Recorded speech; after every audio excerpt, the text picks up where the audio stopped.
You will learn about the parallel layering technique in this chapter. This technique is one of 4 techniques that remove length on the surface of the hair. It leaves less weight and length on the top of the head than convex and perpendicular layering. With parallel layering, you are able to achieve movement throughout a haircut while still maintaining some amount of weight. So the first thing we'll do is we'll section the hair from the tip of the nose to the nape of the neck, separating it into halves, and then we'll take a section from the top of the crown to behind the ear. So we have 4 equally sized quadrants. So we can look at the techniques in different ways and explore different options of how we hold our body and how we hold our hands, as well as how we cut, to really look at these techniques as ways that translate into real life cutting. Now that we have our 4 equal sections, we're going to look at what it means to cut parallel. So that means my fingers actually need to be parallel to the ground.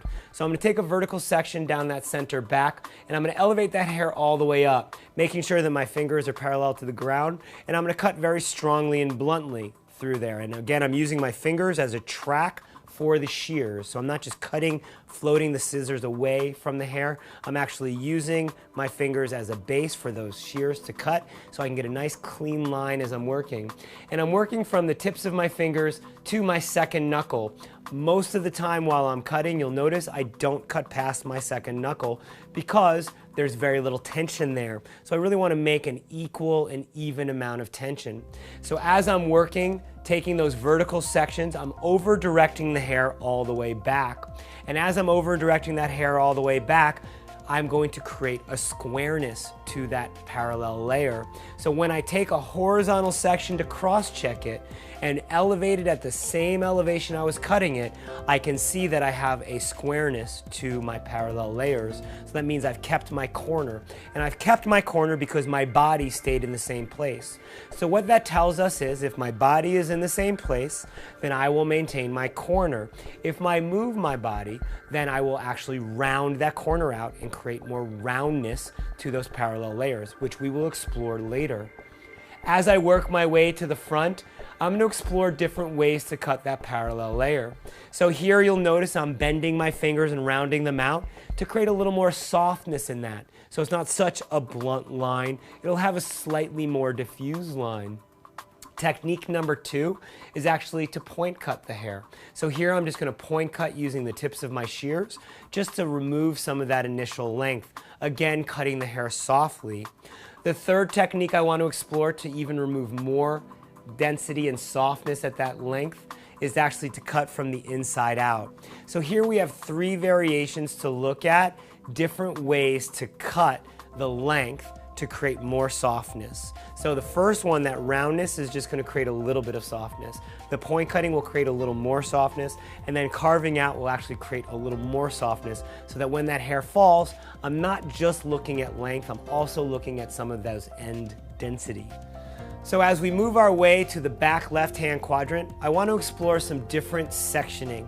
Instead of going vertically, I'm actually going to work more diagonally. So what you'll notice here, I'm taking a vertical section to start with, and then I'm still cutting parallel from the tips of my fingers to my second knuckle.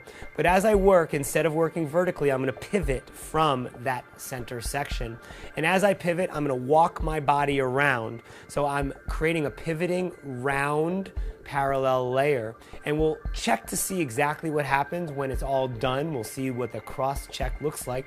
But in the meantime, what I'm doing is I'm moving my body as I'm pivoting each section, and I'm still cutting parallel. So we're exploring a different way in which to section, as well as a different way in which we're moving our body, so that by the end, when I get to the back left-hand side, that I'm actually standing directly behind her because I've pivoted all the way around. And then when I want to cross-check, I can take a horizontal section and then check to make sure that I have a nice roundness to that layer. So I've still cut it parallel, and yet what I've done is I've changed my sectioning patterns to pivot, so that way we're going to create an easier and softer roundness as I move my body. As I work my way to the front, I'm going to continue to take vertical sections, and in those vertical sections, I'm going to explore different options. So here I'm rounding my fingers out, and as I round my fingers out, I'm going to soften up that line so when it falls a little lighter. And then option number 2 is to point cut it. So here I am, I'm condensing the hair together, so I'm not cutting past my second knuckle. And here I am cutting parallel with the points of my shears. And then finally, the third technique is to take that section, bring it up, and instead of cutting it with the points of my shears, I'm going to carve that hair out to create more softness. So as I cut the hair, I'm thinking about what is my end in mind? What are my goals? Where am I trying to go? Do I want to create a heavier line or do I want to create a softer line? If I want a softer line, I'm going to cut it softly from the beginning. So I'm not giving her multiple haircuts. I'm not cutting a strong line and then exploring a softer line. So as I look at this technique, I want to explore what it means in terms of body position, that I'm still bringing the hair to me.